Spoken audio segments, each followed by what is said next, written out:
పోతే రాష్ట్రంలో social media ఉన్మాదులపై వరుస కేసులు నమోదవుతూనే ఉన్నాయి.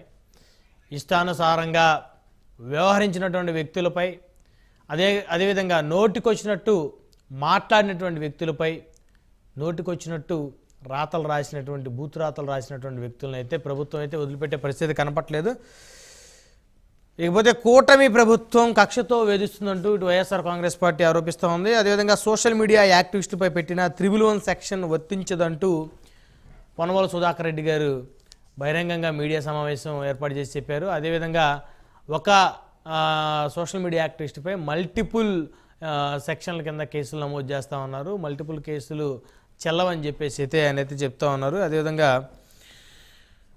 కూటమి ప్రభుత్వం కేవలం ఉద్దేశపూర్వకంగా మాత్రమే కేసులు పెడుతుందన్నారు. సరే, ఈ అంశాలు పక్కన పెడితే ఎవరైతే సోషల్ మీడియాలో ఇష్టానుసారంగా మాట్లాడినటువంటి సెలబ్రిటీలు అంటే సినిమా ఇమేజ్ ఉన్నటువంటి పోసాని కస్టమర్లు కానీ, లేకపోతే రామ్ గోపాల్ వర్మ లాంటి వ్యక్తులు కానీ, లేకపోతే చెన్నైలో ఉండి దాదాపు 4 సంవత్సరాల నుంచి బూత్ మాటలు మాట్లాడినటువంటి శ్రీరెడ్డి లాంటి వ్యక్తులు కానీ, ఇంకా వీరి మీద దాదాపుగా పోలీసులు ఇంకా యాక్షన్ తీసుకునేటువంటి పరిస్థితి అయితే కనపడటం లేదనేది ప్రజల్లో కూడా ఒక చర్చ జరుగుతూ ఉంది.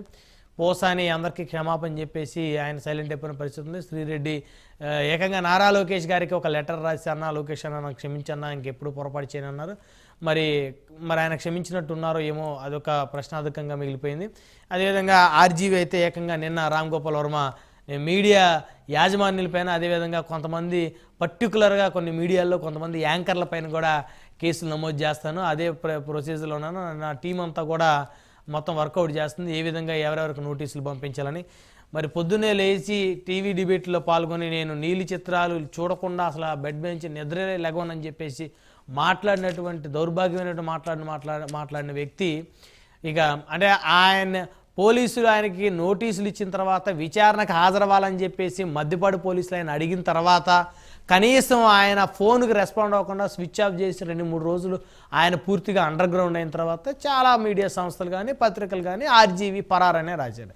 ఎవరైనా పరారనే రాస్తారు. మరి ఇదే ఆర్జీవి 3 రోజుల క్రితం మరి మద్దిపాడు పోలీసులు ఏకంగా ఆయన ఏదైతే ఆర్జీవి డెన్ అని ఒకటి కట్టుకున్నారో, మరి అక్కడ వచ్చినప్పుడు ఆయన్ని కలవటానికి వచ్చినప్పుడు ఆయన విచారణకు రమ్మని అడిగినప్పుడు బయటకు వచ్చి ప్రెస్ మీట్ పెట్టి ఇదే విధంగా మాట్లాడినట్టయితే ఖచ్చితంగా ఆయన పారిపోలేదు, ధైర్యంగా ఉన్నాడు, ఇంట్లోనే ఉన్నాడు, సవాల్ విసురుతూ ఉన్నాడు పోలీస్ వ్యవస్థకు కూడా. ఆర్జీవి గారు నిజంగా గొప్ప వ్యక్తి, ఆయన వెనక నిజంగా ఆయన ఎవరైతే దావూద్ ఇబ్రహీం లాంటి వ్యక్తులు ఉన్నారని గతంలో చెప్పుకొచ్చాడో నిజంగా ఉన్నారేమో అనుకునేవాళ్ళు ప్రజలు కూడా. మరి 3 రోజులు పారిపోయాడు, 3 రోజులు తప్పించుకున్నాడు, ఎక్కడ కనపడిన పరిస్థితి లేదు, మీడియాకు కూడా ఎక్కడ దొరకలేదు, ఎక్కడ సినిమా తీస్తానని చెప్తా ఉన్నాడు. బహుశా మరి ఇతర దేశాలకు వెళ్ళి సినిమా తీస్తున్నాడేమో అనేటువంటి అభిప్రాయం కూడా ప్రజల్లో, రాష్ట్ర ప్రజల్లో ఏర్పడిన పరిస్థితి తెలంగాణ ఆంధ్రాలో.